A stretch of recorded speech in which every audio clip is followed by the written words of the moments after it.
In this video, I want to talk about the single most important unit of an amount of a substance.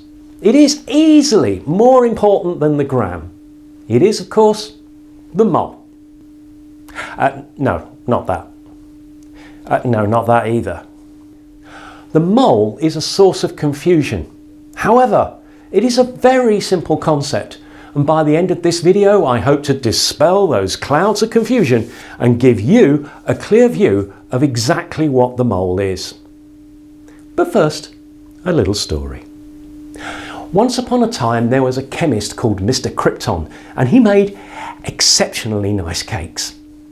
In his kitchen he had old-fashioned scales, so his recipe contained weights in ounces.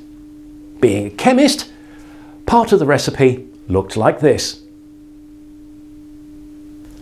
Look, I know there are lots of other ingredients like eggs and cocoa and chocolate buttons, but let's keep this simple. Mr. Krypton's family enjoyed his cakes so much that he decided to start up in business. However, the companies that supply the ingredients in bulk don't use ounces. They use metric tons. He decided to order 8 tons of flour, so Mr. Krypton had to work out how much sugar to order. He ordered 4 tons of sugar and made tons of cake. Sure enough, when the flour ran out, so did the sugar. He'd ordered the right amount of sugar to go with the flour. The really important point here is the ratio of the weights must remain the same.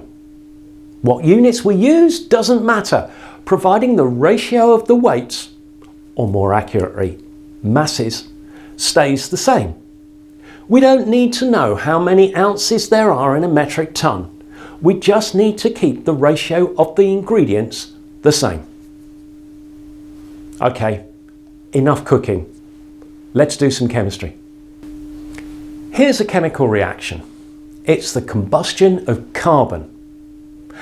Let's imagine for a moment that we're going to do this reaction at the smallest scale possible. I'm going to react 1 atom of carbon with 1 molecule of oxygen. If I could weigh these quantities out, I would need 12 atomic mass units of carbon, since that's the mass of 1 atom of carbon, and I would need 32 atomic mass units of oxygen, as 1 molecule contains 2 atoms and each atom has an atomic mass of 16. At that scale, this reaction isn't going to keep me warm for very long. Let's use exactly the same reasoning as we used in the cake story to scale this reaction up. If I just change the units for carbon from relative atomic mass units to grams, I will use 12 grams of carbon. I can work out the amount of oxygen the reaction needs using exactly the same process. In the initial reaction, it used 32 atomic mass units, so now I need 32 grams of oxygen. By keeping the ratio of the masses the same, I know that I have the correct amount of oxygen to completely use up the carbon. This is a really important concept. Just by changing units, we've gone from the atomic scale up to a sensible scale for use in the lab. Weighing out 1 atom of carbon isn't possible in an ordinary laboratory, but weighing out 12 grams of carbon is. This process is so important that it has a name. It's called the molecular mass gram equivalent. The name gives away what we've done. We've taken the molecular mass and used the same number, its equivalent, but in grams. That's a really long name, so let's shorten it. This is why we talk about the number of moles of a substance. It's actually the number of molecular mass gram equivalents. Of course, we don't have to do all reactions using 1 mole. We can use multiples. So if 1 mole of carbon has a mass of 12 grams, 2 moles will have a mass of 24 grams.